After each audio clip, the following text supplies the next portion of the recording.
Hi and welcome to my channel.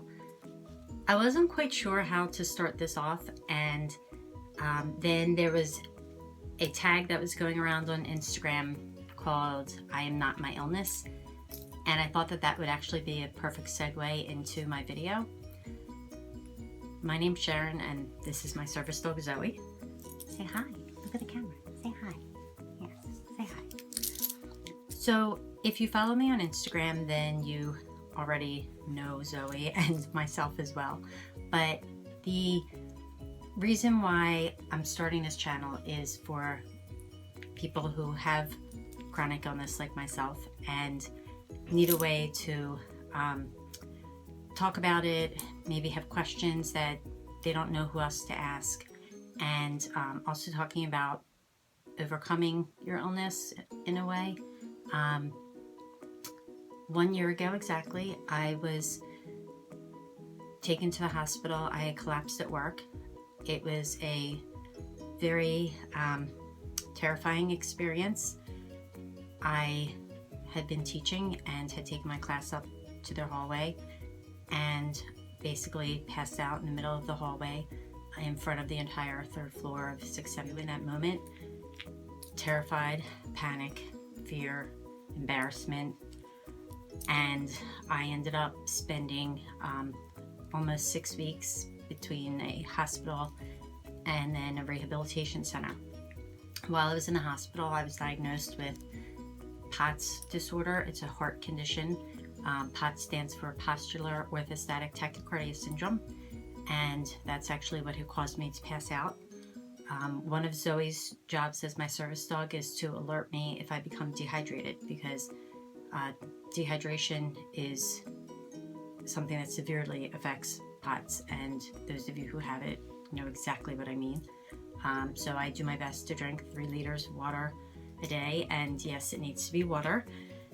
Tea and sodas and things like that do not count. They actually are not hydrating, they dehydrate you. So they're considered diuretics. So unless it's an herbal tea, but that's a whole other subject area. So in the meantime, during this time that I passed out and 6 weeks away from my home, I had lost the use of my left leg, could not feel my left foot nor my right foot as well. 2 neurologists later, we found out that, actually, I'm sorry, 3 neurologists later, we found out that I had what's called RSD, reflex sympathetic dystrophy. It's also known as CRPS, complex regional pain syndrome. It's a syndrome that is excruciatingly painful. You will basically feel like somebody's holding a lighter to whatever part of your body is infected. At least that's the way I feel it. You can also feel frozen and hot at the same time. Depending on the limb that's affected, it might become discolored, might become disformed. I unfortunately lost my use to walk because of it, and while I was in the rehabilitation center, they tried to help me get back the use of my leg muscles. They were not successful, and I ended up being referred to pain management. I'm giving you a very short version of this, so if anybody is interested in more details of what happened and the many doctors that I went through to get through this, feel free to leave a comment in the comment section or email me and I will get back to you. But for the sake of the video, I'm giving you the very abbreviated version. So I still am not able to walk. I have a walker that I use for short distances. If I go any place that out of the house, or doctor's appointments, things like that, I do need to use a wheelchair. And in the house, I use the walker for some things depending on the day that I'm having, if my POTS is flaring up, and I also have fibromyalgia on top of that. That was a previous diagnosis. So if that's flaring up as well, I will use my wheelchair just for my own well-being. I do have a chairlift to get me from the main floor of my house to the second floor of my house. Did not know that they are not covered by medical insurance, so for those of you out there that thought about that for yourself, just be warned that they are not covered. We went with a very, what I consider, reputable company, so I, again, be more than happy to share that information with you as well.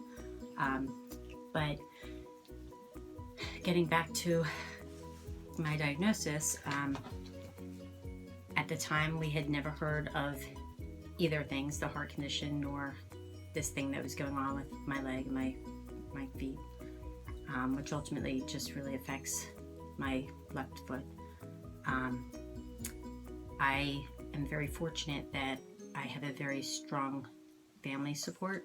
My parents are both very supportive. They're both retired, and they take me to all of my doctor's appointments so that my husband doesn't have to take off work. They and my husband and children came every day to the hospital to visit me. My husband had to deal with bringing me clothes to wear when I was in the rehabilitation center, doing the laundry, bringing me back clothes because we didn't know from week to week if I would be staying the next week or being sent home. He now does all of the laundry because I can't carry the laundry basket and myself, so he does a lot, and he's a huge support, and I know not everybody's in that situation, so I do count my blessings and know that I'm very, very fortunate. If you are not in that situation, I want you to know though that there are ways of finding support, whether it's an extended relative, whether it's a neighbor, whether it's a friend. You do need to reach out though for that support, because if you keep telling everybody, oh, I'm okay, they're going to think you're okay and they're not going to know what you need. So one thing that I've learned from this is that I do need to speak up. I do need to say what I need. I do need to call whoever it is that I need to call and say, I need your support right now. Zoe does a lot for me, but there's times that I fall, I'm not able to get myself back up, and I need someone to come and pick me up off the floor. And it's not an easy thing to do, but it's something that you learn to do. My life has completely changed. I am no longer able to teach. I have to retire from that job, and I've gone through a lot of emotions. I've done a lot of crying. I've had a lot of times that I just felt in shock and disbelief. How could this be happening to me? I'm a good person. I never hurt anybody or done anything wrong. Why did this happen to me? I've gone through all of those emotions. So things that you're feeling, I felt them too. And I want you to know, as much as you're probably sick and tired of being told that you need to think positive, it's actually very true.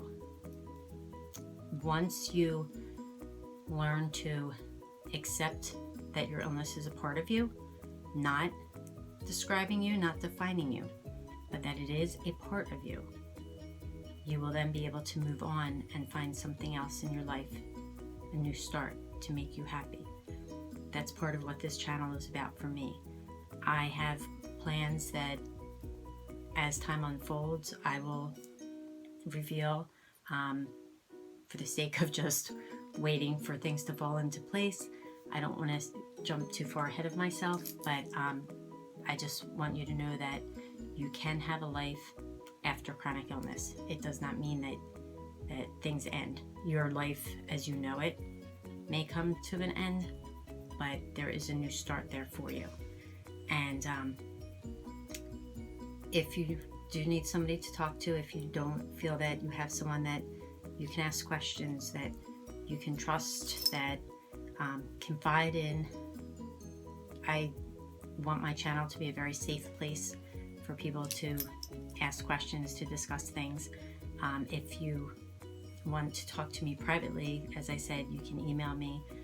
I will leave my information in the description box, which underneath the video there will be a triangle, and if you click on that, it'll pop down and I'll have all my information on there. And If you have any questions or comments for me, please feel free to leave them in the comment section as well.